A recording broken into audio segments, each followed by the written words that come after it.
1996년 7월 23일입니다. 제이 코스모라고 하는 회사의 사장 오시마 주지는 그날 회사 사장실에서 일을 하고 있었는데 누가 노크를 했습니다. 그래서 대답을 하고 문을 여는 순간 누군가가 자신에게 휘발유를 끼얹었습니다. 그리고 거기다가 불을 붙였습니다. 온몸에 붙은 불을 끄려고 몸부림을 쳤지만 결국은 큰 화상을 입고 병원에 실려갔는데 전신 6도의 화상이라는 진단이 나왔고 의사는 살 가망이 없다고 했습니다.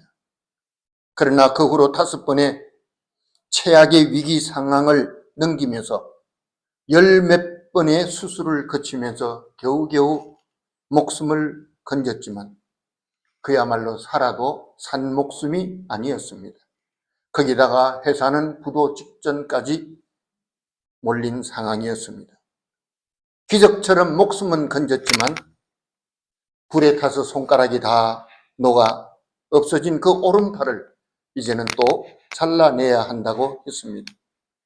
이런 모습을 곁에서 지켜보고 있던 86세 된 아버지가 아들에게 말합니다. 두 번 다시 너를 해치러 오는 놈이 있다면 내가 반드시 너를 지켜줄 거야. 그리고 어머니도 말합니다. 네가 어떤 모습을 하고 어떤 몸의 상태가 되더라도 좋으니 제발 건강하게 살아만 있으라고 격려해 주었다고 합니다. 그런데 마취에서 깨어나서 보니 기적처럼 오른쪽 팔이 붙어 있었습니다. 의사의 판단에 우선 썩은 살을 긁어내고 팔은 나중에라도 자를 수 있기 때문에 그냥 두었다는 것입니다. 그의 팔은 뼈 위에 겨우 살점이 조금 붙어 있는 그런 상태였습니다. 그래도 그는 팔을 움직일 수 있다는 사실에 너무너무 감사했다고 합니다. 오랜 시간이 지나서 건강을 회복한 후에 퇴원을 했지만 그러나 그의 마음은 치료가 되지 않았습니다.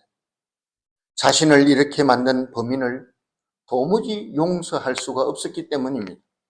내가 반드시 찾아내어서 똑같이 복수하리라고 결심하고 매일 정오심에 이를 갈면서 살았다고 합니다. 그런데 어느 날 친구가 자기를 어느 강연회에 데리고 갔습니다.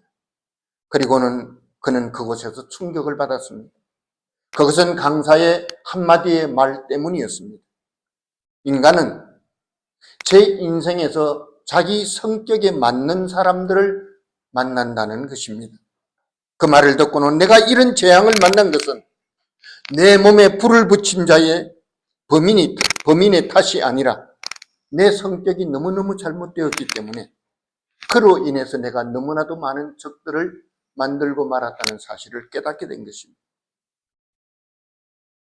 그 후로 그는 마음의 평안을 찾기 시작했고 그 몸에 불이 붙은 그날을 제2의 생일날로 정하고 의로운 일을 위해서 살기로 작정하고 무엇이든지 주저함 없이 도전하면서 사명감에 불탄 사람으로 살고 있다고 합니다. 무엇보다도 좋은 인간관계를 위해서 최선을 다하고 늘 사람들에게 도움이 되도록 지금도 노력하고 있습니다. 이런 그가 지옥 같은 환경 속에서 재기한 후에 쓴 것이 진세의 니게 따라 아깡, 한국말로 번역하면 도망가는 인생이 되어서는 안 돼라는 책을 썼습니다. 그는 세상을 향해서 이렇게 말하고 있습니다. 용기와 희망을 품으라. 무엇보다 감사하는 마음이야말로 고난을 이긴다고 했습니다. 오늘 저와 여러분들은 본문의 말씀을 가지고 그리스도 안에서 만난 사람들이라는 제목으로 잠시 은혜를 나누고자 합니다. 여러분, 우리가 잘 아는 대로 사람은 만남이 정말 중요합니다. 우리가 아무리 어려운 환경에서 태어나고 어려운 조건 속에서 성장해도 우리가 훌륭한 사람 한 번 만나면 우리 인생이 달라집니다. 그러나 반대로 우리가 아무리 좋은 환경과 조건을 가지고 태어나고 성장한다 할지라도 사람 한 번 잘못 만나면 패가 망신당하고 두 번 다시 일어나지 못하는 경우가 너무나도 많습니다. 그래서 인생의 성패는 만남에 있다고 말씀드려도 과언이 아닙니다. 그런 의미에서 오늘 본문의 말씀은 우리에게 굉장히 소중한 의미를 주고 있습니다. 여러분, 사도 바울이 누굽니까? 원래는 유대교에서 철저한 추종자인 바리새파 사람으로서 기독교를 앞장서서 박해하던 사람이었습니다. 한마디로 말해서 바울을 만나면 신세를 조지는 겁니다. 그러나 다메섹에서 부활하신 예수님을 만나고 그리고 기독교로 개장한 후에도 여전히 많은 사람들은 그의 개종을 의심하고 두려워하는 마음으로 만나주지 아니한 것을 우리가 잘 알고 있습니다. 그런데도 바울이 이렇게 복음의 사도가 된 이후에는 시간이 갈수록 얼마나 많은 사람들이 그를 도우며 그의 곁에서 함께 하면서 복음의 아름다운 열매를 맺는 일에 하나가 되었다는 것은 사람의 힘으로 할 수 있는 일이 아니었습니다. 그 사실을 오늘 본문에서 증거하고 있는데 그것이 무엇입니까? 로마서 16장 전체를 보면 바울은 수많은 사람들에게 문안 인사를 하고 있습니다.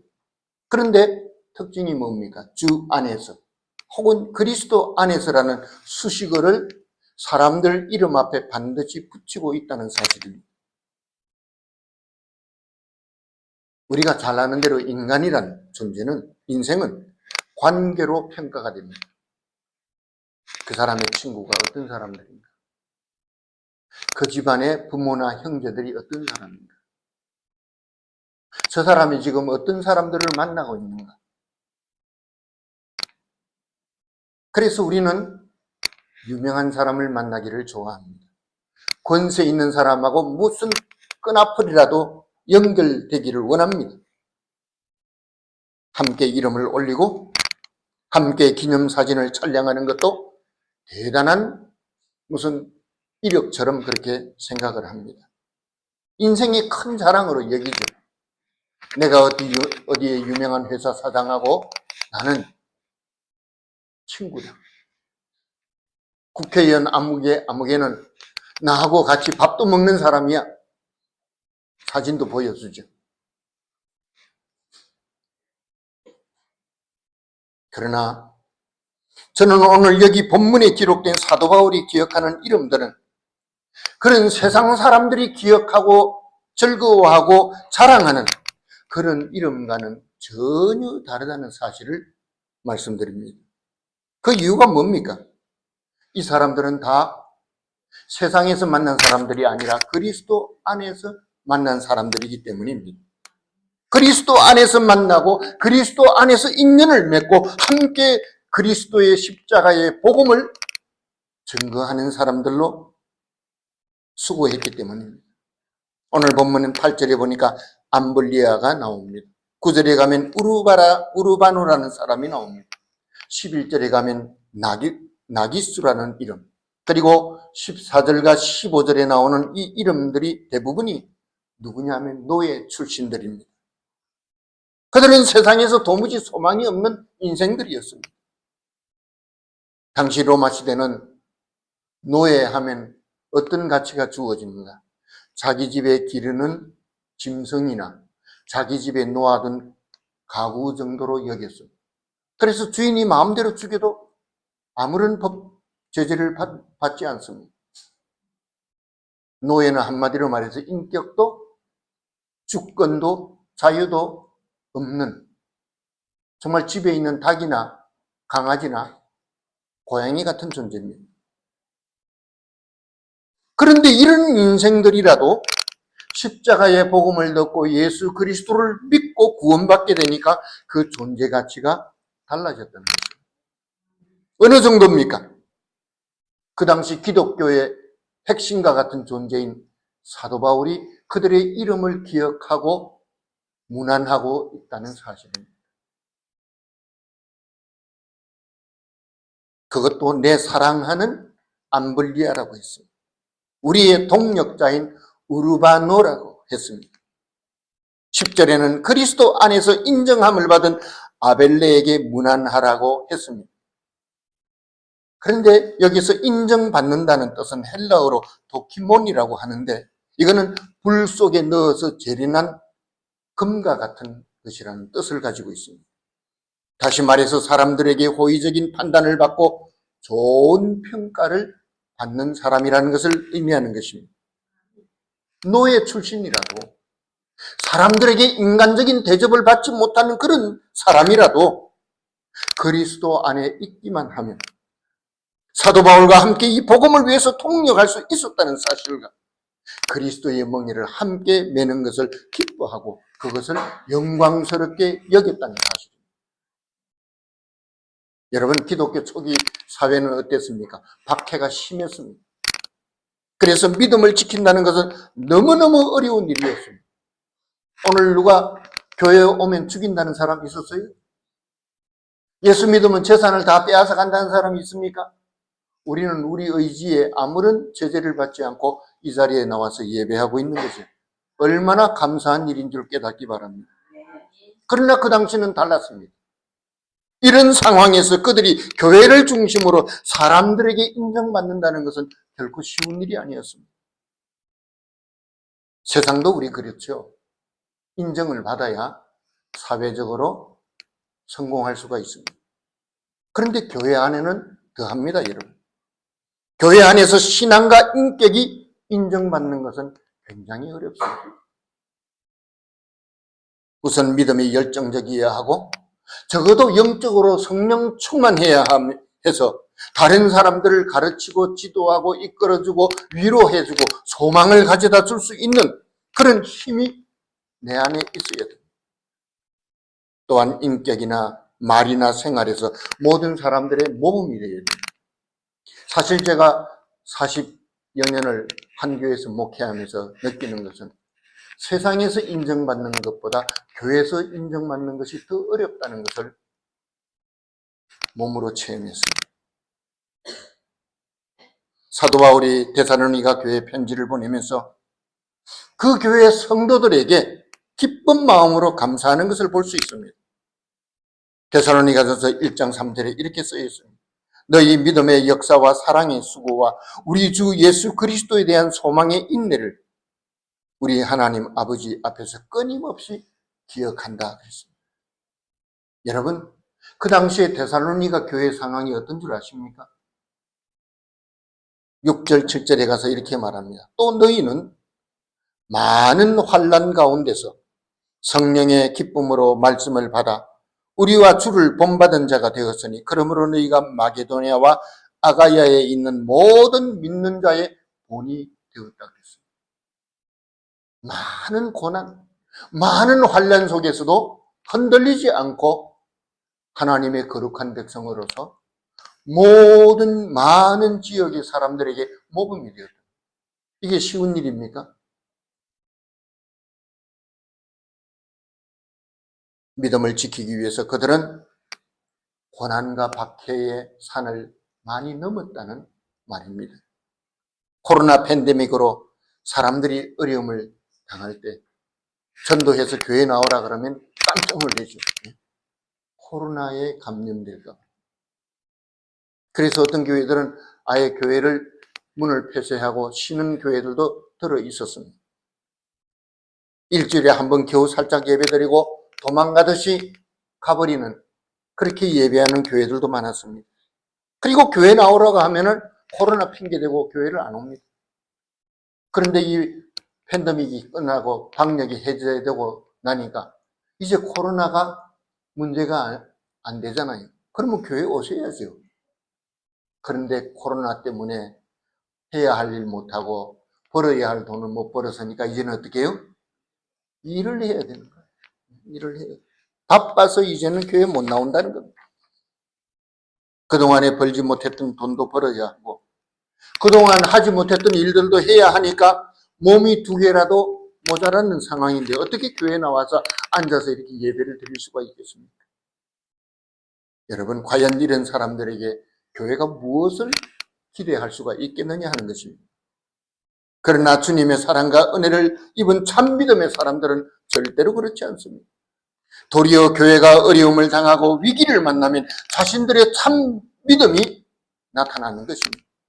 시험을 당하고 감당하기 어려운 환경에 놓여 있을 때 사람들의 그 믿음의 옥석이 드러나는 것입니다.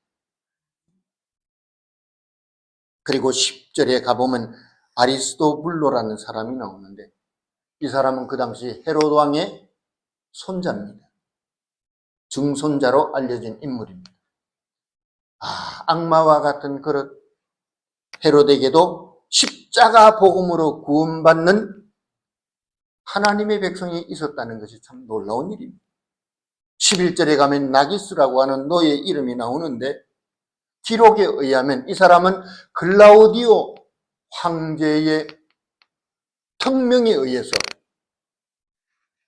노예 신분을 벗고 자유함을 얻은 아주 유명한 노예라고 기록하고 있습니다. 그런데 이 나기스와 그의 가족들이 다 예수 그리스도를 믿고 구원을 받아서, 그리고 기록에 의하면 특별히 그들은 그래서 축복을 많이 받았다고 기록하고 있습니다.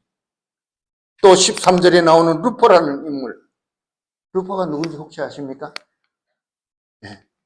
구레네 시몬이 예수님이 십자가를 지고 올라갈 때 대신 그의 십자가를 지고 갈보리 산상까지 올라간 그 시몬의 아들이 루포였습니다. 마가복음 15장 21절에 나오죠. 그런데 주님은 그의 아내와 아들 루포에게 특별한 은혜를 베풀어 주셔서 온 가족이 예수를 믿고 구원받았고, 특히 그의 모친은 사도 바울을 자기 아들처럼 여기고 사랑해 줬다는 것입니다. 다시 말해서 시몬의 부인이죠, 그죠? 루포의 어머니면 십자가를 진 시몬의 부인입니다. 여러분, 성도로서 참된 행복은 온 가족이 예수 믿고 구원받고 함께 예배하고 함께 사명의 길을 가는 것인 줄 믿기를 바랍니다. 그래서 믿는 자라면 당연히 가족을 구원해야 됩니다. 가정복음화를 우리의 삶의 최우선 순위에 두어야 하는 것입니다. 정말 우리가 하나님 중심으로 살면요, 우리는 정말 내 생활을 염려하지 않아도 하나님이 다 책임져 주세요. 성경이 있잖아요. 너희는 먼저 그의 나라와 그의 의를 구하라. 그리하면 이 모든 것을 너희에게 더하시리라고 하셨죠. 제가 이 쇳덩어리 같은 이 무거운 벽돌 같은 책을 갖다가 이렇게 출판을 했는데 제게 돈이 어디 있습니까? 그래서 믿음으로 내가 이런 책이라도 한 권 남겨야겠다고 결심을 하고 원고를 정리하고 출판사에게 의뢰해서 책을 내니까 하나님이 도와주셔서 나는 그 돈을 만져보지도 못하고 그냥 출판사에서 책이 나오기 2, 3일 전에 하나님의 친구 장로님을 통해서 그 돈을 다 지불하게 해주셨어요. 왜냐면 그 친구도 내가 책이 나오는 걸 몰랐어요. 그런데 우연히 그 출판사 사장님을 만나가지고 얘기하다가 일본의 고영수 선교사님 책이 나온다. 그 소리를 듣고 그 자리에서 전부 다 결제를 해버립니다. 얼마나 놀라운 일인지 모릅니다.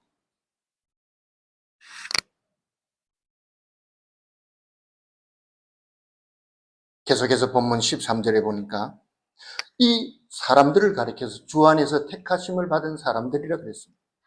그 사실을 강조하고 있는데 이것은 주님께 온전히 헌신되어지도록 특별히 선택받은 자라는 뜻입니다. 우리가 기억해야 할 것은 믿음의 세계는 육신의 혈통도 중요하지만 그것보다 더 중요한 것을 강조하고 있습니다. 그게 뭡니까? 영적으로 해산의 수고를 통해 믿음으로 낳은 영적인 자녀들을 교회는 더 소중히 여깁니다. 그래서 형제고 가족이라도 교회 안 나오는 사람은 자꾸 멀어져요. 근데 먼 이름도 모르는 사람들이 와서 예수 믿고 구원받고 함께 신앙생활하면 가까워지는 거예요. 이게 영적인 세계의 원리입니다. 마태복음 12장 50절에도 보면 예수님이 병자들을 치료하고 기적을 나타내실 때 누가 찾아왔어요? 누구죠? 어머니 마리아와 그의 형제들이 찾아왔어요. 그래서 우리가 예수님의 식구들인데 좀 예수님을 뵙기를 원합니다. 그래서 제자를 통해서 예수님이 그 말을 듣고 뭐라 그러셨어요? 마태복음 12장 50절 이하에 보면 누가 내 어머니고 내 동생들이냐 그랬어요. 그러면서 뭐라 그런 줄 압니까? 누구든지 하늘에 계신 내 아버지의 뜻대로 하는 자가 내 형제요 자매요 어머니라 그랬습니다. 이건 뭘 의미합니까? 오늘 본문의 제목처럼 그리스도 안에서 만났기 때문에 그리스도 안에서 만난 사람들은 다 형제요 자매요 부모요 자식인 줄 믿기를 바랍니다. 왜? 해산의 수고를 통해서 나왔기 때문에. 육신으로만 해산의 수고가 있는 것이 아니라 영적인 해산의 수고가 얼마나 힘든 것인지 전도자가 아니고는 목회자가 아니고는 좀 알기가 어려웁니다. 그러므로 교회는 성도들에게 영적으로는 해산의 수고를 통과하는 산실이고 양육의 고난을 감당하는 어머니와 같은 곳인 줄 믿습니다. 그러므로 우리가 주님의 몸된 교회를 중심으로 사는 인생이라면 우리는 이미 성령으로 어머니 품에 거하는 사람들인 줄 믿습니다. 오늘 본문에 등장하는 이름들이 계속해서 나오는데 다 이들을 거론하기는 시간이 사실 부족합니다. 그러나 이 사람들의 공통점이 뭡니까? 그들은 다 그리스도 안에 있는 사람들이라는 것입니다. 그리스도를 위해서 사는 사람들이란 뜻입니다. 더 분명한 표현을 사용한다면 이 사람들은 예수 그리스도를 통해서 은혜를 입고 만세전부터 택하심을 입은 하나님의 특별한 자녀들이라는 것입니다. 주님이 이 지상에 자기의 몸된 교회를 세우기 위해서 어떤 특정한 시간에 특별한 목적을 따라 그들을 그리스도 안으로 불러주신 주님의 부름을 입은 사람들이라는 뜻입니다. 그 결과 그들이 어떻게 되었습니까? 그들의 이름은 이 성경에 기록된 것뿐만 아니라 하늘 보좌 하나님 앞에 있는 생명책에 기록된 이름들이라는 사실입니다. 무엇보다도 그들이 이 십자가의 복음을 위해서 사도 바울에게 어떤 사람은 자기 목숨까지 내어놓고 어떤 사람들은 자기 집도 내어놓고 어떤 사람들은 자기의 모든 시간들까지 내어놓으면서 복음을 위해서 수고한 것이 하늘나라에 기록되었다는 사실이 얼마나 놀라운 일입니까? 주님이 그들을 기억하고 계신다는 사실입니다. 그렇다면 이 사람들의 정체성이 무엇이겠습니까? 그들이 이렇게 되기까지는 세상의 모든 정욕과 욕심을 내려놓고 하나님의 나라를 바라보며 주님의 재림을 간절히 기다리고 있었기 때문에 가능한 일이라는 사실입니다. 그들은 육신의 성공이나 재물을 탐하지 않았습니다. 그러나 복음을 위해서라면 자기의 목숨까지 내어놓을 줄 아는 사람들이었습니다. 사도 바울이 어찌 이런 사람들을 잊을 수가 있겠습니까? 그러나 오늘 우리의 현실은 정말 가슴이 아픈 일들이 한두 가지가 아닙니다. 성도들이 열심히 신앙생활을 하다가도 마음이 상하거나 자기 뜻대로 되지 않으면 미련 없이 지금까지 그렇게 열심히 섬겼던 교회를 떠나고 버리고 나갑니다. 이런 모습으로 신앙생활을 하고 있으니 어떻게 주님께 인정받을 수가 있겠느냐 하는 사실입니다. 어떻게 이런 사람들이 지도자의 마음에 공감을 불러일으킬 수가 있겠느냐 하는 것입니다. 그러나 정말 중요한 것은 우리 자신입니다. 나는 지금까지 무엇을 위해서 살았느냐? 우리 자신을 돌아보면서 오늘부터 나는 무엇을 위해서 살아야 할 것인가를 결심해야 할 것입니다.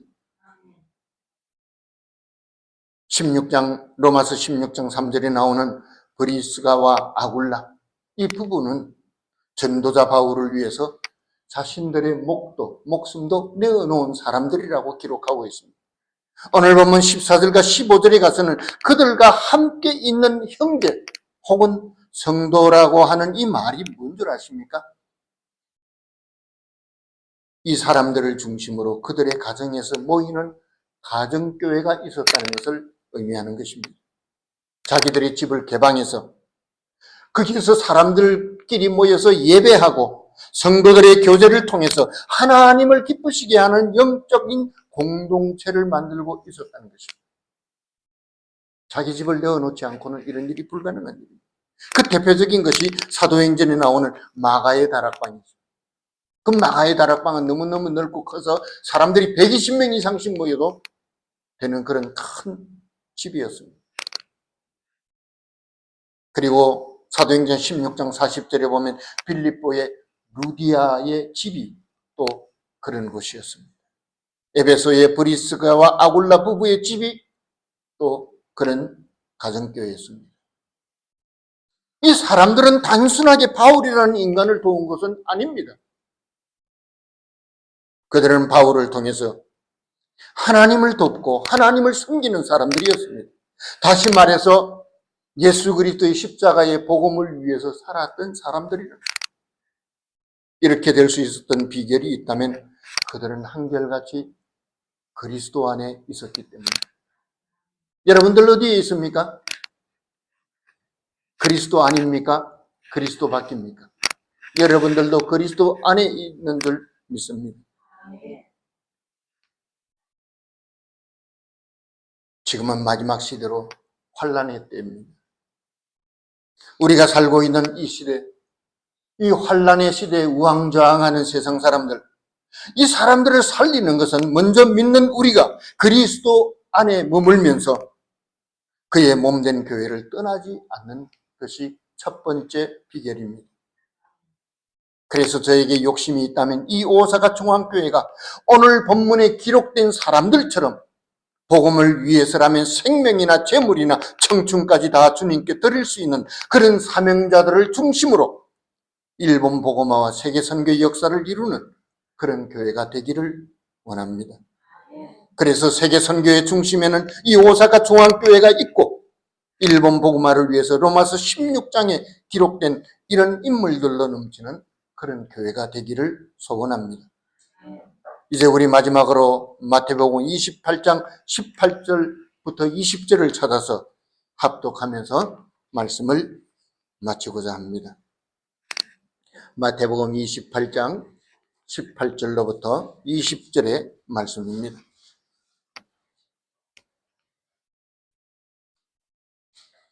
시작. 하늘과 땅의 모든 권세를 내게 주셨으니 그러므로 너희는 가서 모든 민족을 제자로 삼아 아버지와 아들과 성령의 이름으로 세례를 베풀고 내가 너희에게 분부한 모든 것을 가르쳐 지키게 하라. 볼지어다 내가 세상 끝날까지 너희와 항상 함께 있으리라. 아멘. 기도하겠습니다.